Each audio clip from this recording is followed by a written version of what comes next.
بسم الله الرحمن الرحيم. الحمد لله رب العالمين، والصلاة والسلام على رسول الله صلى الله عليه وسلم وعلى آله وصحبه أجمعين. وبعد، فأنا العبد الفقير إلى الله المسمى بشيخ موسى حسن عبدي المعروف بشيخ موسى سؤال أمي سيد الإمام البخاري المسمى بالجامع الصحيح المسند من حديث رسول الله صلى الله عليه وسلم وسننه وأيامه سمعا وقراءة وإجابة عامة معينة وإجابة معينة عليكم. ما كذلك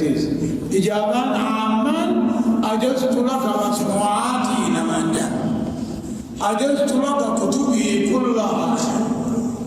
إجابة معينة أجزت لك البخاري وأجزت لك مسلما. دوبا وإجابة عامة وإجابة معينة عن مشايخي كثيرين، فمنهم عن شيخنا النحوي المحدث الحاج محمد التراري وغيره من مشايخه. شيخوتين ديهم نحو 25 شيخ جدني في شأنه الذي قرأت عليه متون الحديث وسننها ومسندها إمام صلاحاتها، وأخذت منه الفقه من مختصراتها إلى مطولاتها، وكذلك أخذت التفسير مع أحكامها، وكذلك أخذت منهم العقيدة مع أقسامها، وكذلك أخذت منهم النار مع ضوابطها. شكوتين تني أكس ودها هاي سبتين داري. قال قرأت على الشيخ سعيد بن الشيخ إسماعيل خري خروا على مناره عن الشيخ العلامة أحمد هادي آدم عن عبد الله آدم المعروف بالوليثي ولكن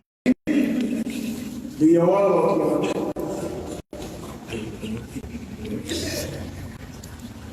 إجابة معينة وعامة وكلها المصري واليمني عن شيخ علي شندي اليمني عن سيد الآدمي بإسناده المشهور قال يعني عبد الله آدم. وعن الشيخ نتيجة شيخ إبراهيم بن دويجوري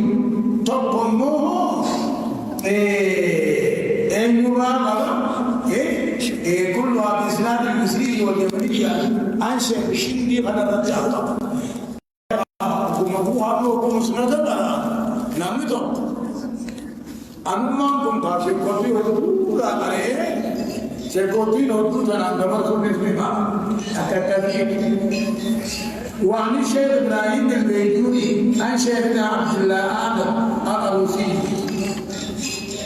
عن شيخ محمد النجاش بن سليمان المصري عن شيخ إبراهيم البيجوري المصري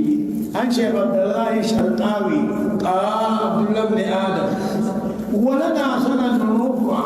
عن محمد بن صالح العلمي عن شيخ بيت عن شيخ عيد النمرسي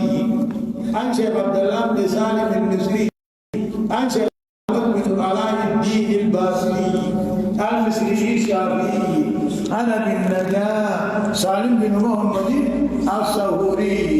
عن خاتمة الكفار النجم محمد بن آمن الشيخ زكريا الأنصاري عن أبي العاصي شهاب الدين أحمد بن حجر العسقلاني عن إبراهيم بن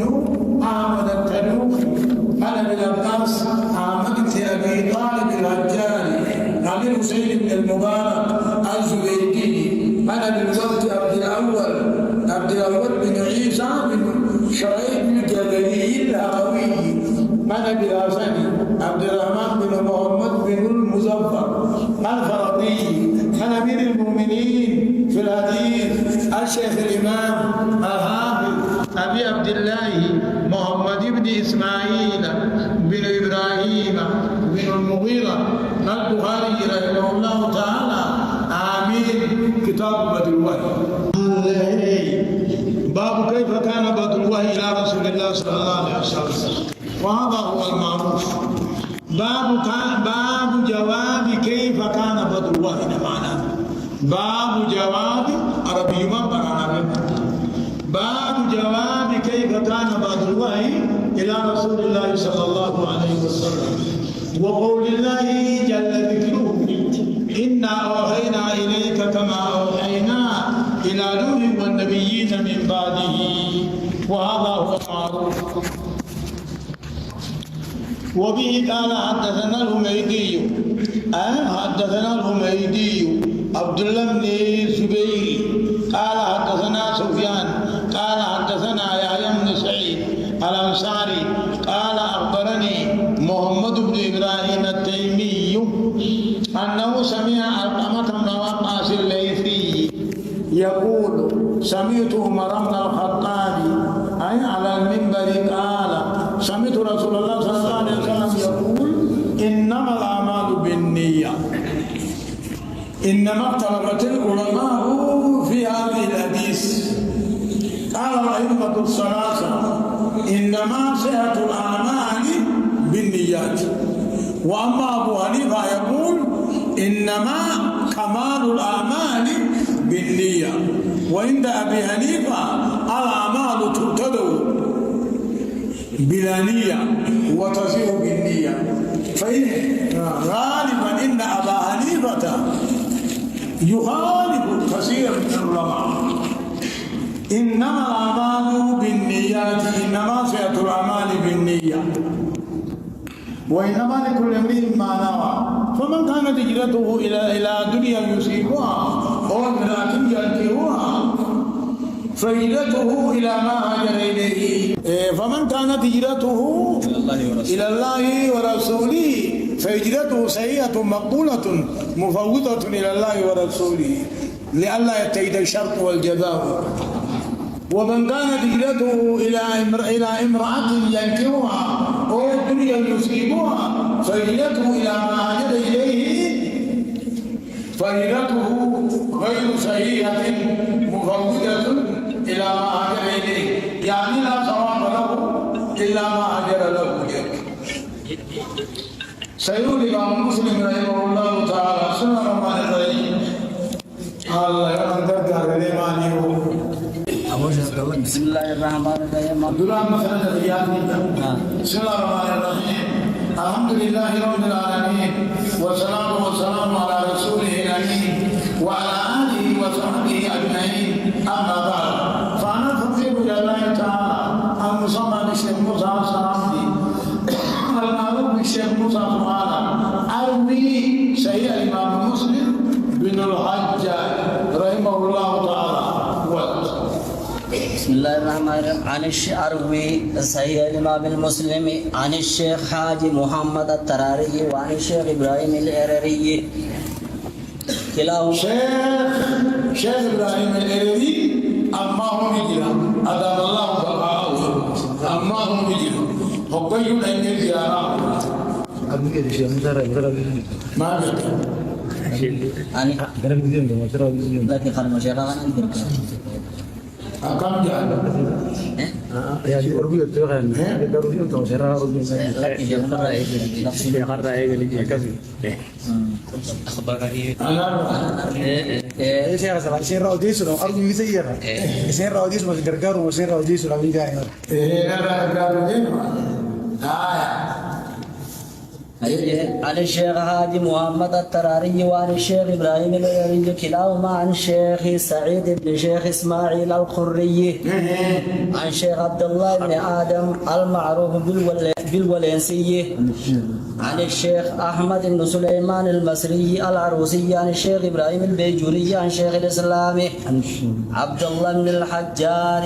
الشرقاوي عن شيخي محمد بن سالم الحنفي عن عيد بن علي البرلكي عن الشيخ عبد الله بن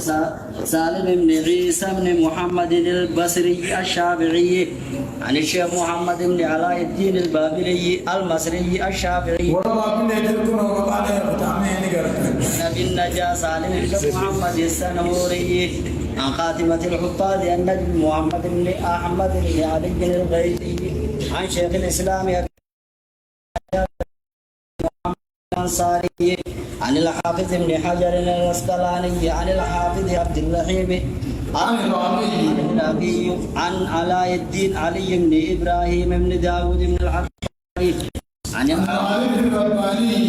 الرباني الزاهد الورعي يحيى بن زكريا النووي قال أخبرنا بجميع صحيح الإمام مسلم من الحجاج رحمه الله تعالى الشيخ الأمين العدل الربي أبو إسحاق بن أبي حفص عمر بن الواسطي رحمه الله تعالى بجامع دمشق حماه الله وسائر بلاد الإسلام وأهله قال أخبرنا الإمام أبو القاسم أبو بكر أبو الفتح منصور عبد المنعم الفراوي قال أخبرنا الإمام فقيه الحرم أبو جشي أبو عبد الله محمد بن الفضل قال أخبرنا أبو الحسين عبد الغافر محمد الفارسي قال أخبرنا أبو أحمد محمد بن عيسى بن عمرو الجودي قال أخبرنا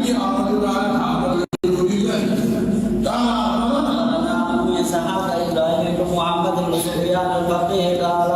أخبرنا الإمام أبو الحسين مسلم بن الحجاج رحمه الله تعالى سنن تبنى مسلم تنقل مستحى وأني إن شاء الله سيئة الإمام الحافظ مسلم بن الحجاج بن مسلم سيدي سوري رحمة الله تعالى إجابة أيه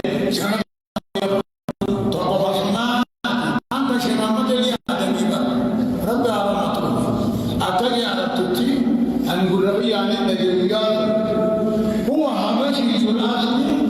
عربي اللغة ما يوجد على ظهر الأرض مثله بعد الأربعين. الله أكبر. يا جماعة حبشي عربي اللغة لا يوجد على ظهر الأرض مثله بعد الألباني خير إسي جابنا الرابون أقوى هجي ليلت اتقر هبا يتقر كتابانو كنا إجازان مفهمنا بس سيسا جيب تيس سنما ها وأمي سيئة الإمام الحامل مسلم بن الحجاج بن مسلم بن جريري عليه الصلاة والسلام الله تعالى إجابة عامة معينات إجابة عامة ومعينات عن الشيخ المؤلف الفقيه السوري الشيخ محمد بن علي بن آدم بن موسى الثوري والروي أو والده العلامة الجليل والدراج النبي الشيخ علي بن آدم بن موسى عن العلامة المقري المحدثي الشيخ كبير أحمد بن عبد الرحمن داوي بلغ عن العلامة عبد الجليل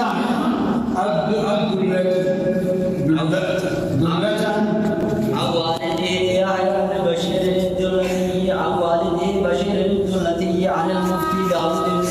أبي بكر الدومي دلتي كل دلو دلتي غندا عن عن السيد سليمان بن يحيى مقبول عن سلي الدين أحمد بن محمد مقبول العدلي عن أحمد بن محمد النخلي المكتي عن محمد بن علاء الدين البابلي عن أبي النجاس علي بن محمد السنوري عن نجم الدين محمد بن أحمد الغيثي عن القاضي زكريا بن محمد الأنصاري عن أبي نعيم الرضوان بن محمد العقبي عن عبد الطاهر محمد بن عبد اللطيف بن أحمد الخيري سماعا لجميع بقراءة الحافظ أحمد بن علي الشهير بن حجر الأسقلاني عن أبي الفرج عبد الرحمن بن محمد بن عبد الحميد بن عبد الحميد سماعا لجميع عليه عن أبي العباس أحمد بن عن محمد بن علي بن محمد بن حسن بن صدقة الحراني عن فقيه الحرم أبي عبد الله محمد بن الفضل بن أحمد الفراوي عن أبي الحسن عبد الغافر بن محمد الفارسي النيسابوري عن أبي أحمد محمد بن عيسى بن محمد الجلودي عن أبي إسحاق إبراهيم بن محمد بن سفيان الفقيه الزاهد النيسابوري قال أخبرنا به سوى ثلاثة أفوات معلومة فبالإجازة أو الوجادة مؤلفه فبالإجازة أو الوجادة وجادة كتاب أخبرني من وراء إخوان كتابهم أو مراجع وجادة مسلم مقدما مؤلفه الحافظ الحجة أبو الحسين مسلم بن الحجاج بن مسلم القشيري والنيسابوري رحمه الله تعالى قال الله لنا وله كتاب الطهارة وفضل الحدود وبه قال حدثنا بن منصور قال حدثنا عفان بن محتار قال حدثنا عفان قال حدثنا يحيى عن زيدان أن زيدا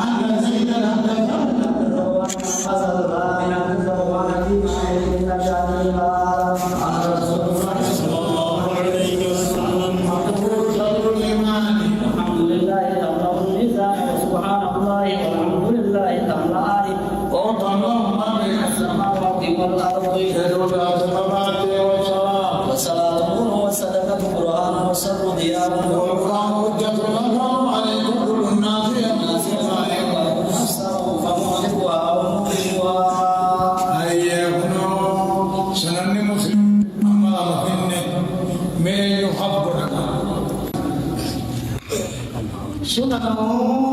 أبي داود المعروف بسننه الذي هو أحد كتب الحديث الستة وسنن الأربعة والتي تعتل مكانة متقدمة عند السنة درجات الدور سنة الرحمن الرحيم الحمد لله رب العالمين والصلاة والسلام على رسوله الأمين وعلى آله وصحبه أجمعين أما بعد فعلى الفقير إلى الله تعالى المسمى بشيخ موسى حسن عبدي المعروف بشيخ موسى سعادة أروي سنن أبي داود لمسنده الإمام أبي داود جئت بقصة لمسنده الإمام أبي داود سليمان بن الأشعث بن إسحاق بن بشير بن شداد بن عمرو الأزدي الثاني عن الشيخ هادي تراب وعن الشيخ آدم تيكا شادم تيكا يعني شادم بطان شادم كي يهدي وهنا رب العالمين شادم تيكا يعني بقى سيجي تيام أكتبوا درسان تعد بالألوف كمالة شيخ تيكا هيك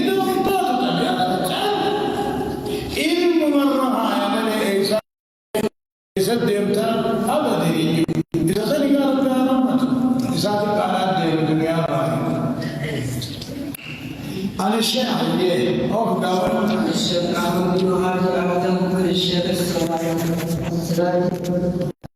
على جواد عن الشيخ يوسف النبهاني يوسف النبهاني يعني جيرا إنما متصور عن الشيخ ابراهيم الثقاف عن الشيخ ايش؟ سعيلة تصغير ثعلبات كذا اي نقرا سعيلة عن الشيخ جابر عن الشيخ عن الشيخ أحمد الجوهري عن الشيخ محمود بن صالح البابلي وسليمان بن عبد الله الداعي عن الجمال يوسف بن الشيخ اسماعيل زكريا الزاهي ووالده عن عبد الرحيم بن خواتي عن ابن عباس محمد بن محمد بن توفي نسبة بلو مقبال كتابة كوينة تنجو فسيوكي قاسم لب اللمات في تاريخ الأمسان لنقدر في مقر لب اللمات في تاريخ الأمسان ويجب اسمها ينظر اسمها قاسم يا خير سيدات للناس وكل ما تليه كسبه وجرده اسمها بسيطة عن الفقيه بن عن ابي حفص بن معمر أبو الزيد البغدادي عن الشيخ إبراهيم محمد بن منصور عن الشيخين شهاب إبراهيم بن محمد بن منصور الروحي وأبو الفتح وخليل بن أحمد بن محمود كلاهما وقال الإمام الحافظ أبو بكر أحمد بن علي بن سامي بن الخطيب أخبرنا الإمام الصادق أبو بكر قاسم جعفر يوسف النبهاني يجون شيخ جامع علماء تنتقافدوا هندنوا علماء ججل من أهل السنة نوفيسان ابن كرادر ما يجيب هيا كسيت يجوريا هيا بدنا بالي ده أكبر قباضي ما قال سلام هيا واتقع يا شيخ سجل وأروي أيضا سنن سوكتك يسعنك وأروي أيضا سنن أبي داود إجابة عامة ومعينة عن الشيخ بقية السلف وقدوة الخلف الشيخ محمد بن علي بن آدم الولوي رحمه الله تعالى وبآية عن شيخ العلامة ديار الحبشة ديارتين يتنامى عن شيخ محمد بن محمد أمين شيخ الباكستاني الذي فقد عن شيخ محمد بن آية عن الشيخ رشيد أحمد الجلجولي عن عبد الغني عن شيخه محمد بن يحيى جت بقدنتيز عن شيخه محمد يحيى جتهم عن شيخه محمد بن يحيى كان دهلوي جانين وري كان دهلوي جانين كوني هدو النسان معروفة عربي وان عربيات هدو لسان مكيسة عن الشيخ رشيد أحمد الجلجولي عن عبد الغني المقدسي عن الشاعر محمود بن إسحاق الدعلوي المكي عن عبد العزيز الدعلوي عن والده شاهد ولي الله أحمد بن شاهد ولي الله أحمد بن عبد الرحيم الدعلوي عن أبي طاهر مالك بن إبراهيم الكردي المدني الكردي الشيخ بي شاهد جتكم موتي جتو شاهد عن الشيخ حسن بن علي الحجيمي الشيخ عيسى المغربي الشهاب الدين احمد بن محمد الفقاهي عن المسند والدين حسن الكرخي عن الفضل جلال الدين عبد الرحمن السيوطي عن الشيخ محمد بن الحارثي عن الصلاح النبوي وعن المقدسي بن محمد بن الحسن بن محمد بن منصور الكرخي وابي الفتح مسلم بن احمد بن محمد الكتبي كلاهما بكسون جلال الدين عبد الرحمن السيوطي يجي عن الشيخ محمد بن مقبل الحلبي واليمني بقى عن الصلاح ابن ابي عمر المقدسي عن ابي الحسن جيتشمني عن ابي محمد ابي الحسن جيتشم انا ابي الحسن جيت أنا بالحسن علي بن محمد بن منصور الكرخي وأبي الفتح محمد بن أحمد بن محمد هيك كلاهما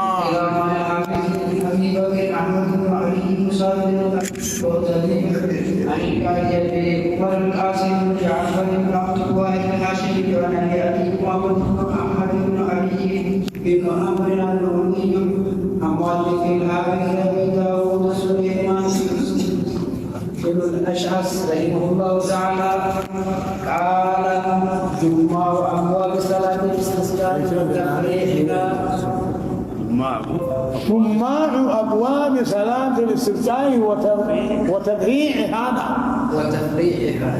وبه كان حدثنا حدثنا أحمد بن محمد بن ثابت المروزي قال حدثنا عبد الرزاق قال اخبرنا معمر عن الزهري عن عباد بن تميم عن عمه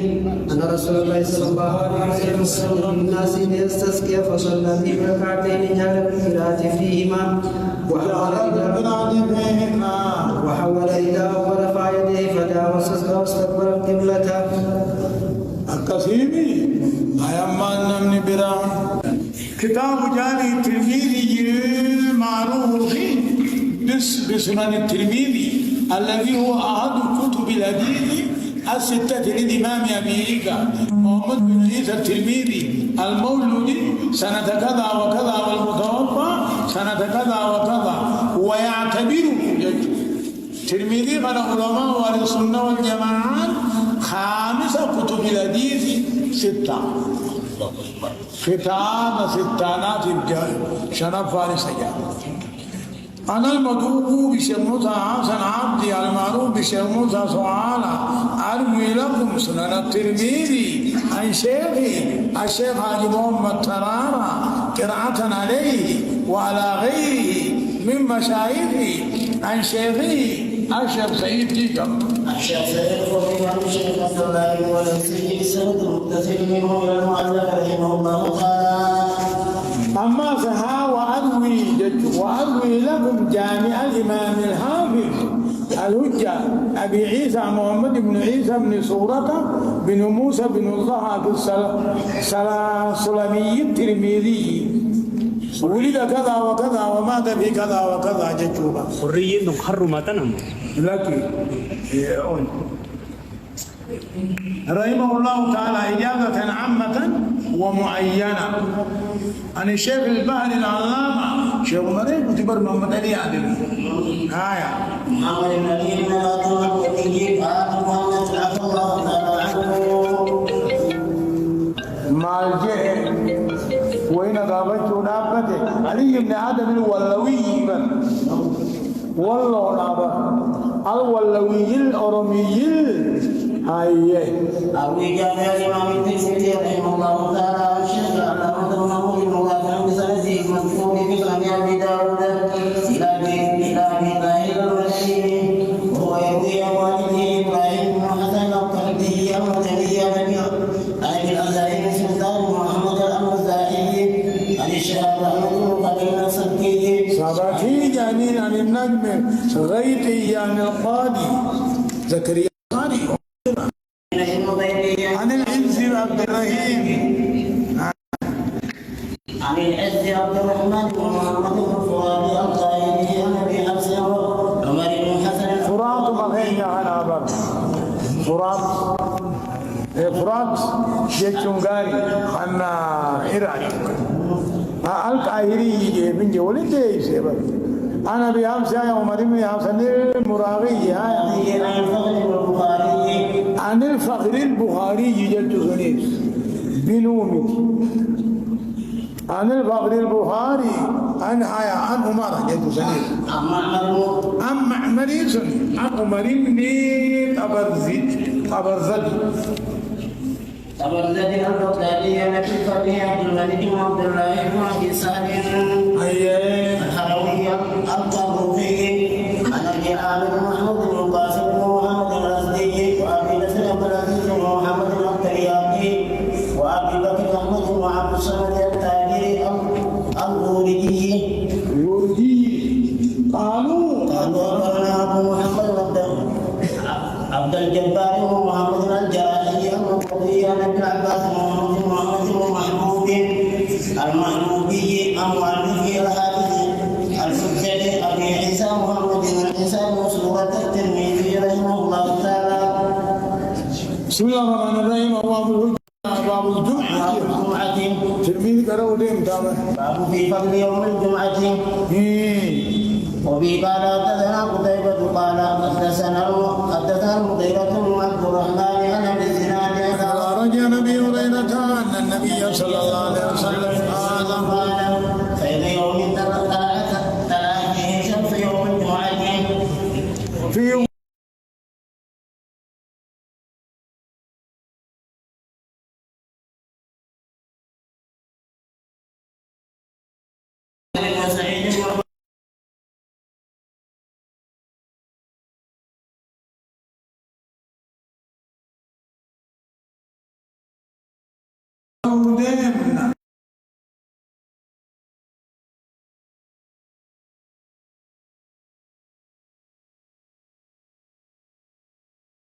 العلوم يسمون ساعة سنة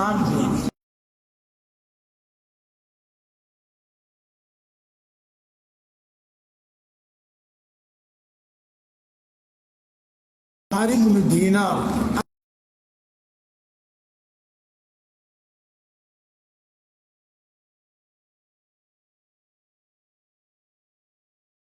المصنف بالمجتمع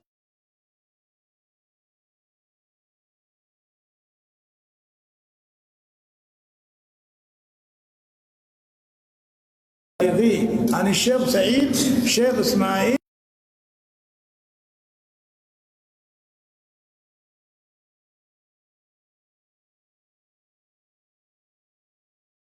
الله آدم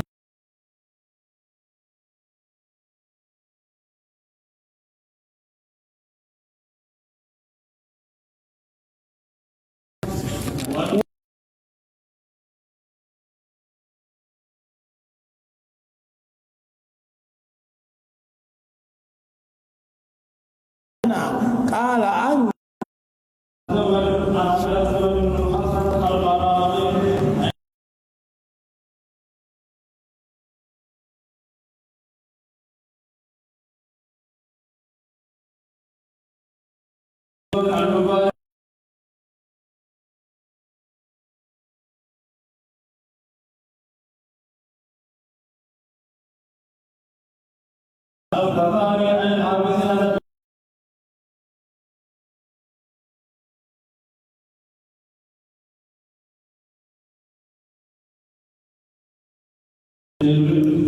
المعروف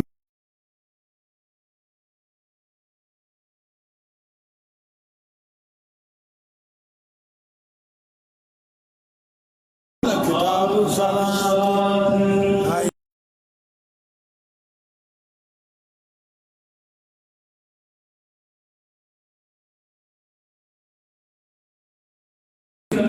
الله عنه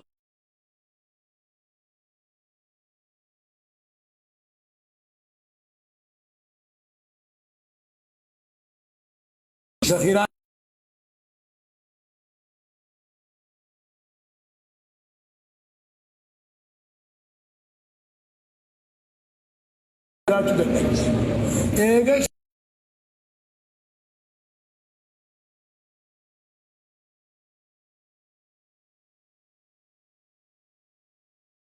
من خايف فقط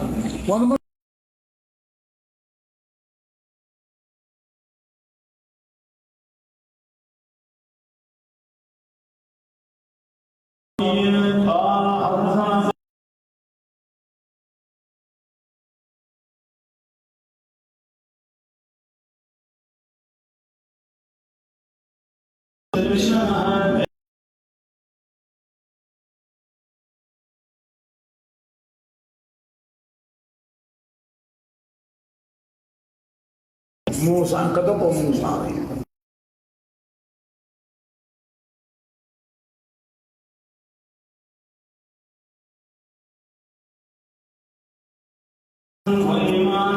وشق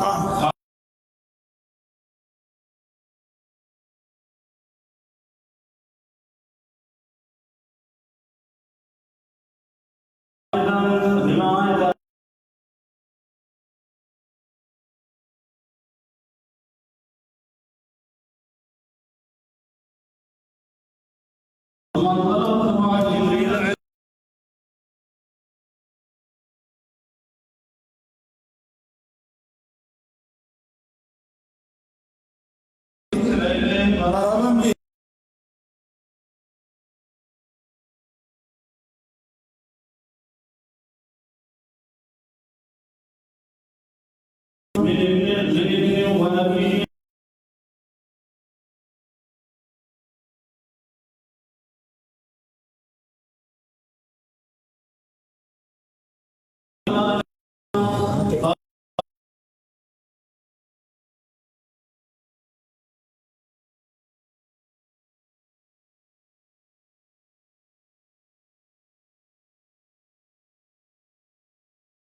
بعدي يقول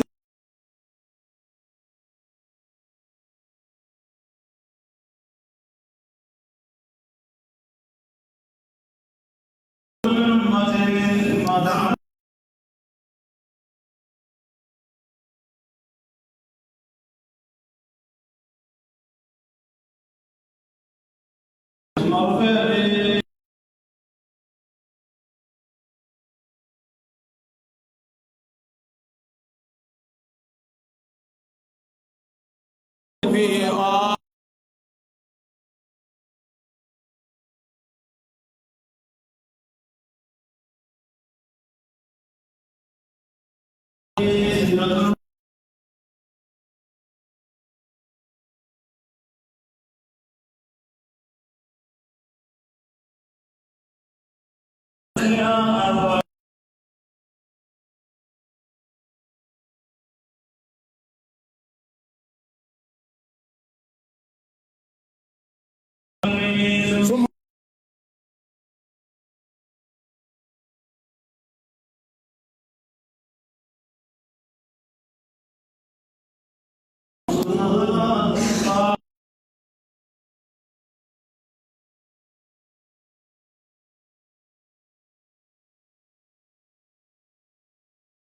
وإنه مضى غاية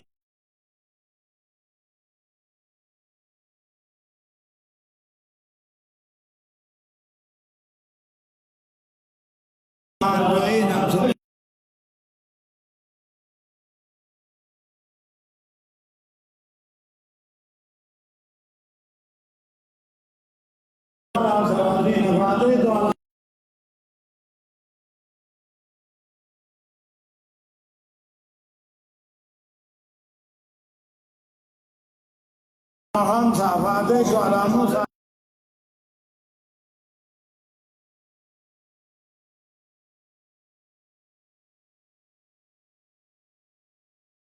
نرجع إليه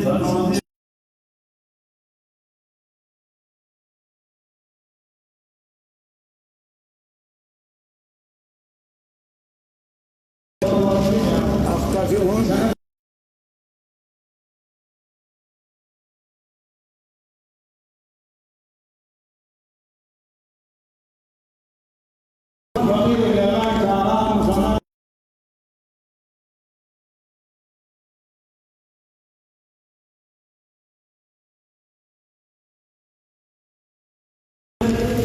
وغيره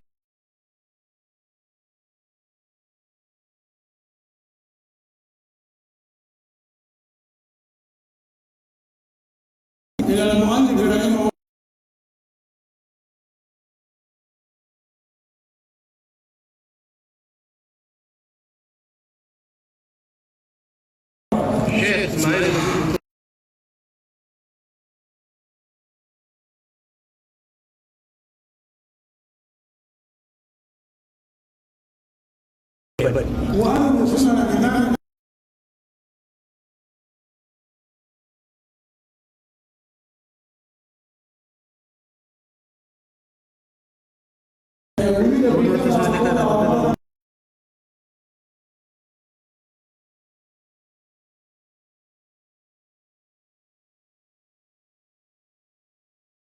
ابن آدم الولي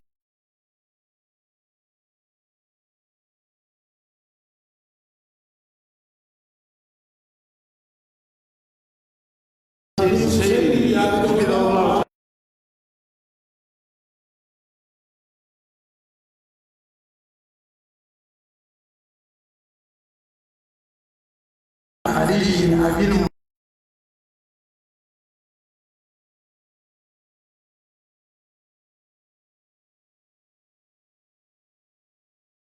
المعتزلي عن الحقيقي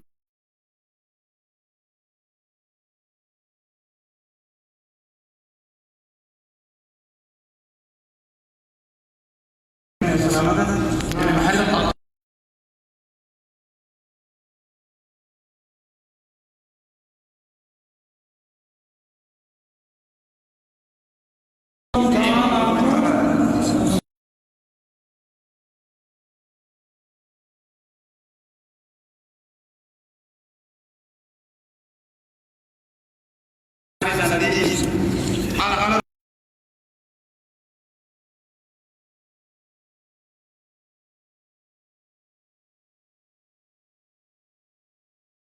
ويتبعوا جنازته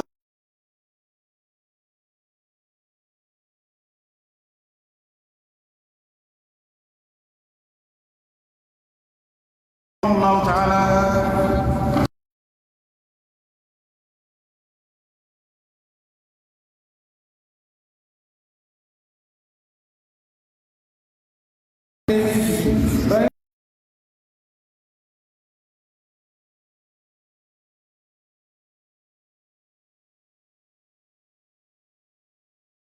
أما بعد فعن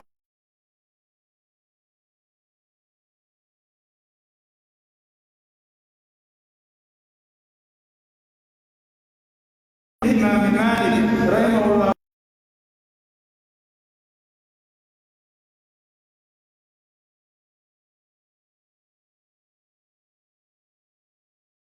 بسند المتصل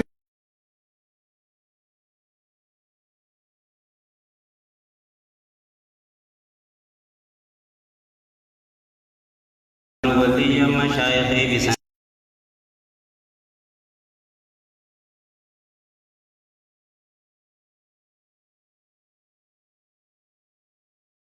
محمد مقبول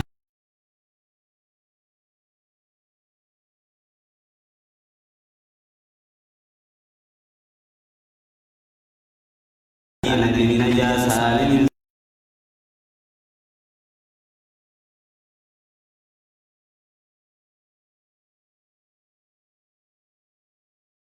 حسني عن أبي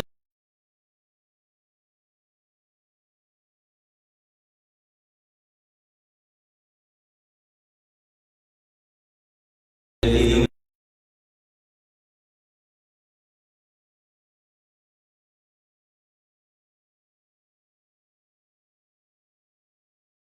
الولي يونس بن عبد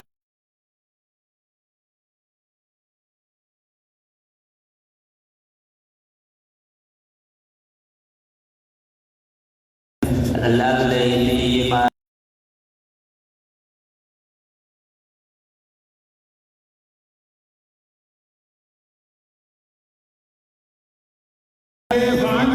عن زياد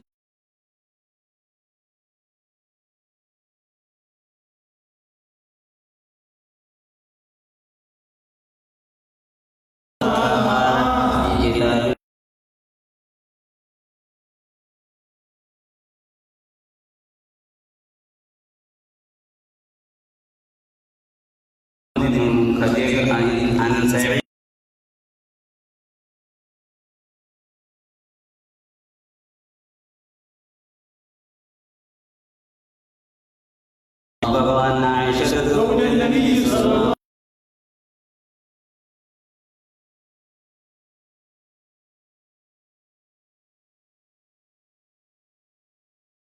وسلم لا كتب الله زواجها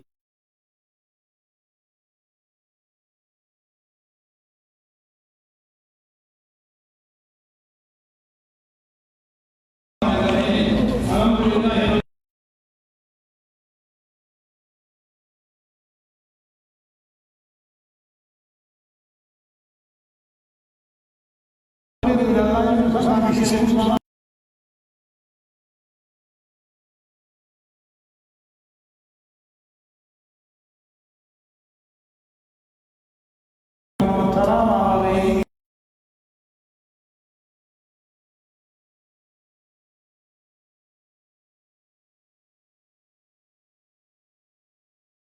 إلى المعبد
كتاب الزكاة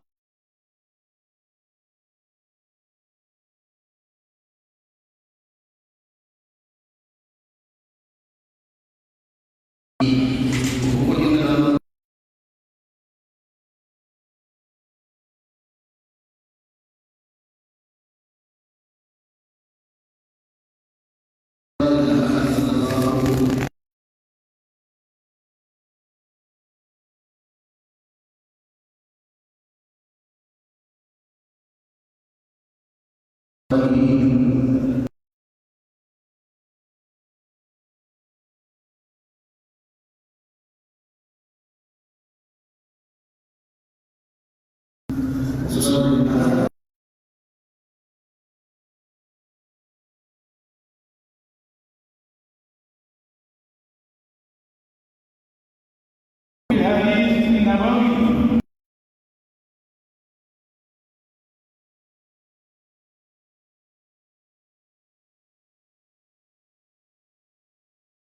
من أمهات مصادر الحديث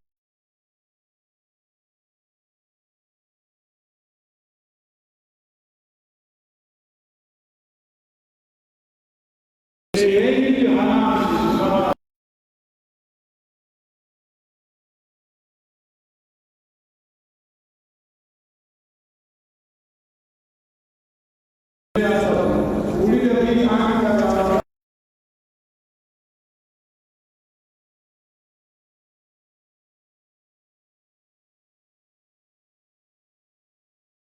شيباني كبيرة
Allah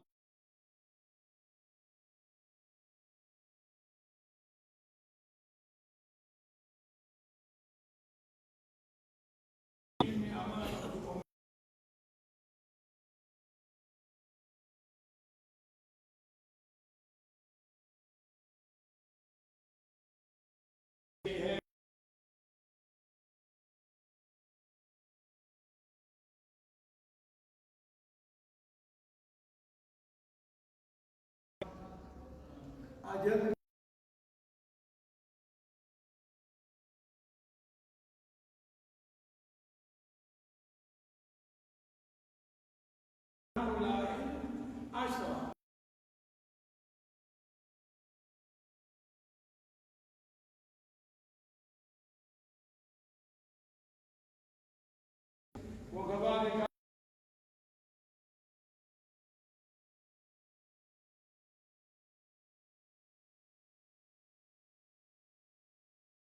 وغيرها أجل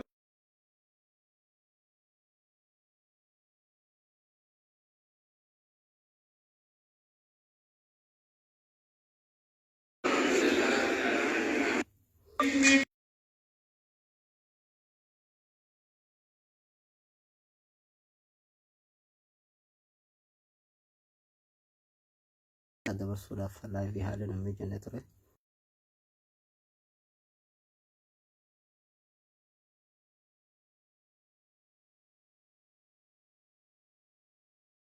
زين العابدين جو جالس نفكايا